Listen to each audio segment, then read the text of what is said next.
We are now connected and missed by a few minutes, so I introduced you, but I will redo a very, very short introduction in French, and then we'll go on with the questions. So I will repeat what I said initially. So Senator Coons is one of the Senate member who's been there for over 15 years, who did the most actions, bills, motions for bipartisan. He was recognized by what we call the Bipartisan Center to be one of the 3 members of the Senate that are the most active on the idea that we can work with the opposing party to work for the well-being of the country. It's something that we don't see much on our shores. So now we'll switch back to English. For being here. Senator is an admirer and a reader of Alexis de Tocqueville, whose understanding of America in De la Démocratie in Amérique inspires our cousins much more than his similar writings on the French state do inspire us, French and European.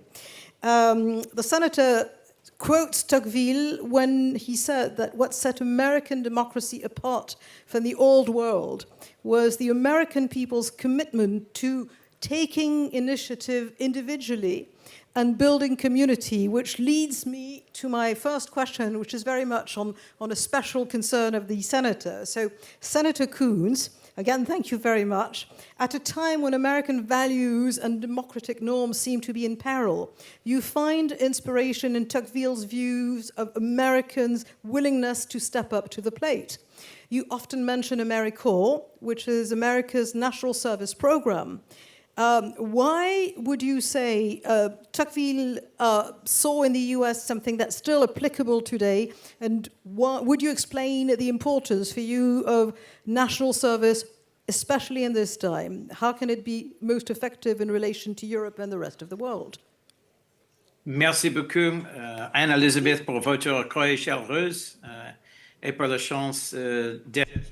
Thank you for inviting me. Opportunity to be with you and for your warm welcome. Alexis de Tocqueville has long inspired Americans with what he saw in us, sometimes the best in us that we fail to see in ourselves. I worry that today Alexis de Tocqueville would see in the United States more a reflection of the France of his period than of the young America that he documented and commented on. Today in the United States, our public institutions are held in low regard. There is deep division, alienation, and inequality, and rivals are painted as traitors, and there is a lack of a civic connection and a common commitment to our national cause. Our current president, President Trump, is cutting public service programs and in particular attacking AmeriCorps, which has long been a bipartisan program that supports volunteerism. It supports civic engagement, and it helps connect people to each other in our nation. I believe that part of Trump's populism seeks to make Americans feel more isolated from each other and from the world. Today, only a third of Americans, according to a recent poll, think that most people can be trusted, and less than half trust their neighbors. And this distrust, which is largely fed, I believe, by social media and by conspiracy theories and by current populism in our politics, is driving us to a very dangerous point. Alexis de Tocqueville wrote, "A despot will forgive his subjects for not loving him, provided they do not love each other." His observation was that if the people of a nation come together and respect each other and have a common commitment to civic purpose, there's almost no limit to what they can do. I've long championed AmeriCorps, our national service program, because it helps to build bridges across differences. It helps different communities understand each other, and it helps, in particular, young Americans find their purpose in serving others. So it brings the pragmatism, the cooperation, the humility that is needed for change, and it builds on what de Tocqueville thought was a core element of the American character, not waiting for the national government to solve problems, but organizing and mobilizing voluntary associations, as we say, rolling up our sleeves and getting hard at work with the business of creating community. As he was visiting our young nation, this was an essential part of building community on the frontier. Today, it can and should be, again, an essential part of rebuilding community in the modern era.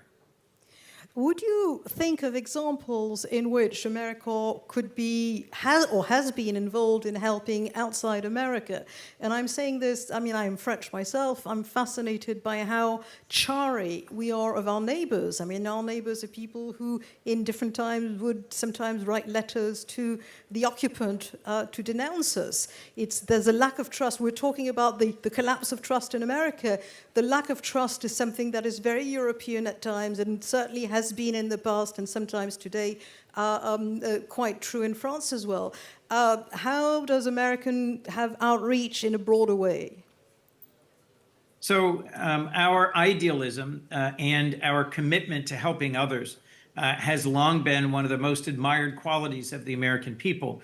And one of the ways we have exemplified that is our humanitarian response to disasters, natural disasters around the world, and our commitment to feeding the hungry people of the world and to helping combat pandemics.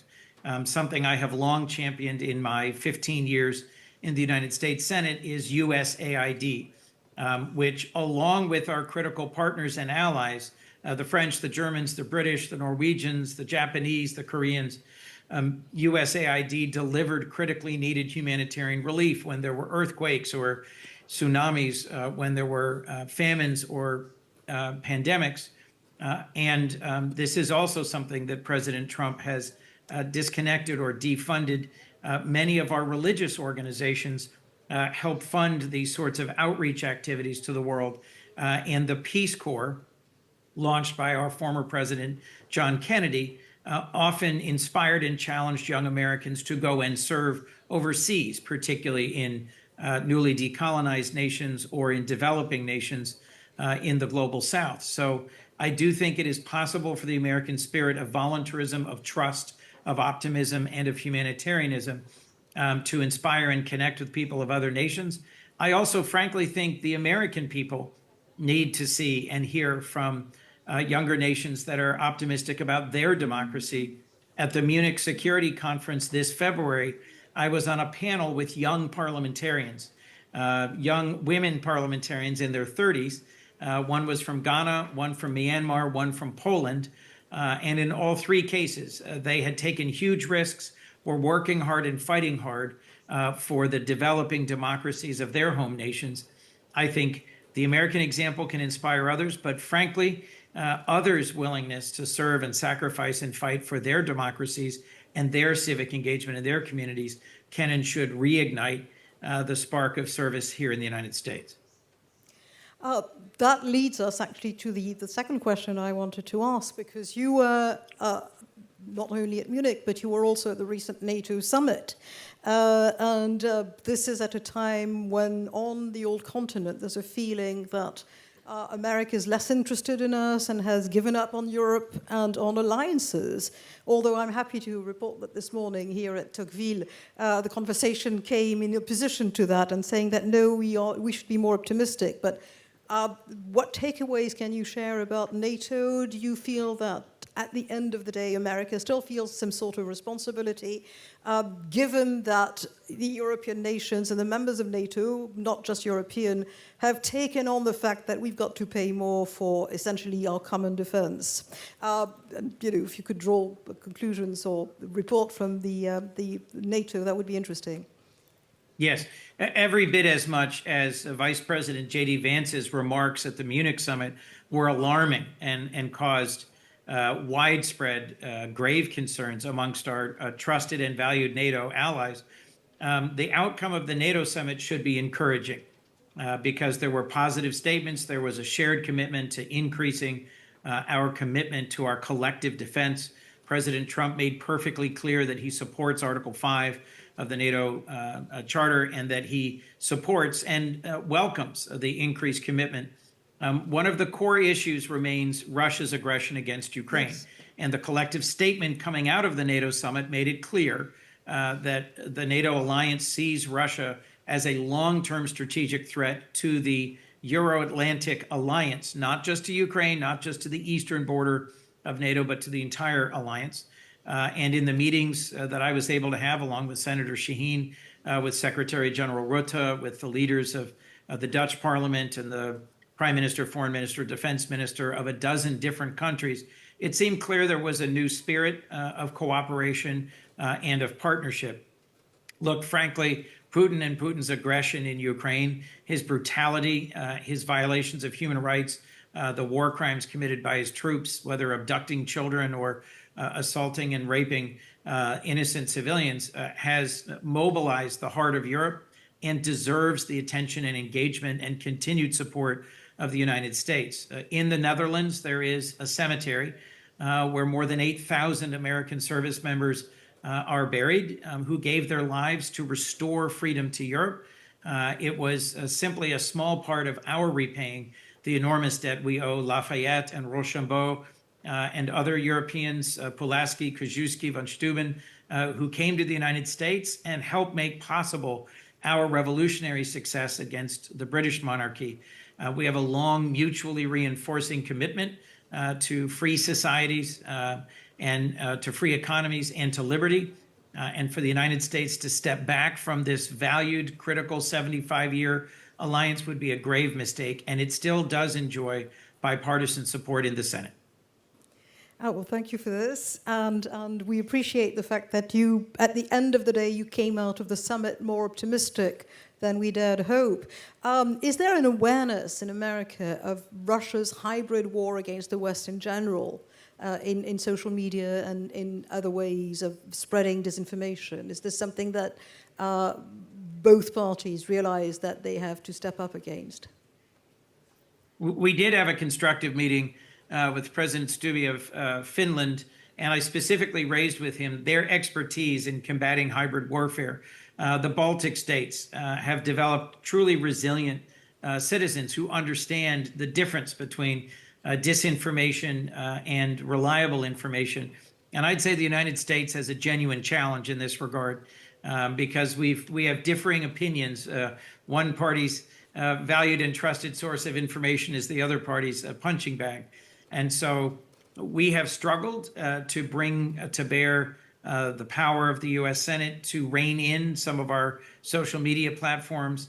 The most influential and powerful social media platforms are out of China and the United States. And I've worked in a bipartisan way to try and advance legislation that would make the algorithms of social media more susceptible to academic research and to transparency.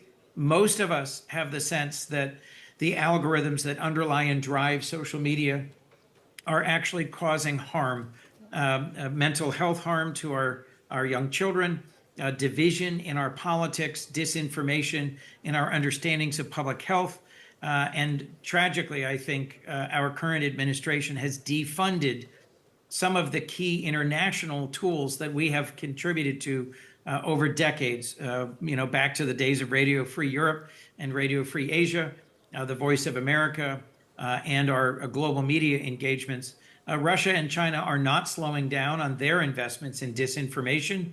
And we've seen in recent elections across Europe efforts to undermine and to interfere with free and fair elections. I think this is something that deserves bipartisan attention. But so far in the Senate, we have struggled to clearly identify what is the right mechanism for addressing this real challenge in the American democracy.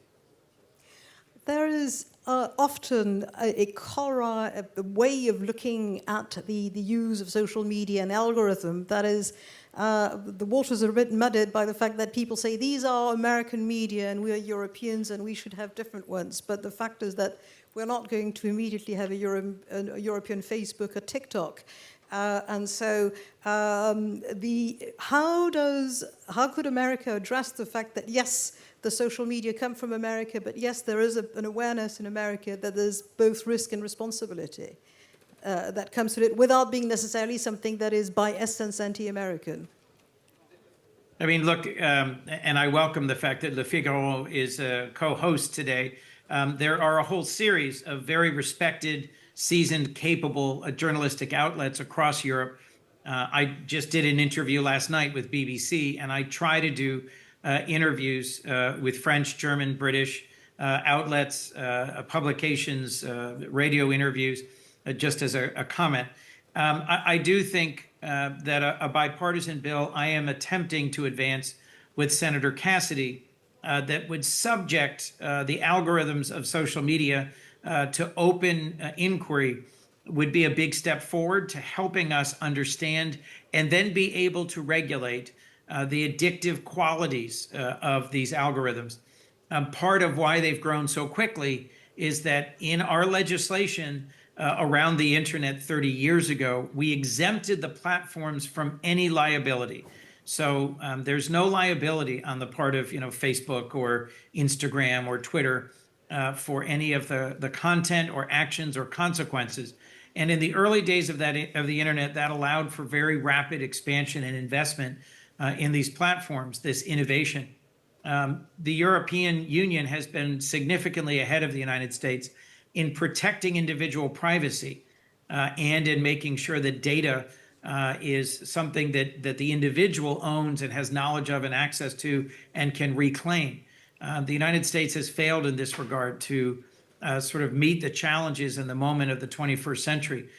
So we have recently legislated effectively around child sexual abuse material online and begun to rein in or carve out a little bit of the contours of this exemption from liability. It's called Section 230 because that references the section of the law that originally created the regulatory framework, or largely the lack thereof, for the internet in the United States. I think we have more work to do, and I think continuing to look at the impact on the mental health of our youth is something that brings legislators together, Republican and Democrat, and is something that we should be focused on. Well, thank you. And that sort of leads us to the possibility of more action. In less than 2 years, your party will have the chance to take back power in Congress, in either or both houses. Will the Democratic Party have changed, and in which direction will it have changed? And do you think there's a vision that Democrats need, in your view, to put forward that you think will shift the balance of power? And what would it mean for the United States' relationship to Europe? Well, I've been advocating for us to be clear as Democrats that what we are going to fight for, what we are going to advocate for is opportunity, security, and justice. And by opportunity, I mean the chance to make for yourself, for your family, a better life, whether it's through more affordable housing and higher education, or greater job opportunities and advanced manufacturing and new job growth here in the United States. We have taken our eye off the ball, as we say in America, on the concerns and the plights of the middle class. And although under the Biden administration, we did very good things to reduce energy costs, to reduce prescription drug costs, and we promised programs to reduce housing costs, we didn't deliver in as much as we needed to. And so restoring a sense of the American dream and of opportunity is critical for us. Next, security. The American people decided that Democrats gave up on being concerned about border security, their physical security, a willingness to support law enforcement and combat crime, and to also promote economic security by protecting Medicare, Medicaid, and Social Security.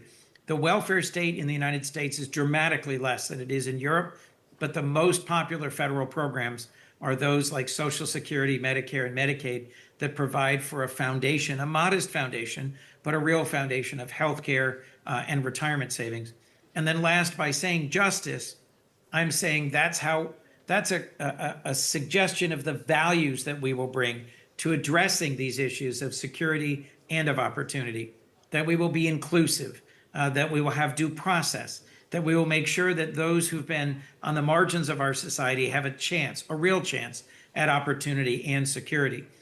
Look, when President Biden was in office, I was often in debates with our friends in France and Germany about the impact of the Inflation Reduction Act, for example, how incentives provided here to combat climate change and to grow manufacturing in the United States might have had a negative impact on Europe deindustrialization. And I had long negotiations about the carbon border adjustment mechanism and how Europe's work to combat climate change might have a real impact on trade and tariffs with the United States and our trade balance. I think we need to find a way forward that allows a democratic vision for the American people to be successful, but also embraces and welcomes countries like France that have a deep-rooted connection to the same set of values.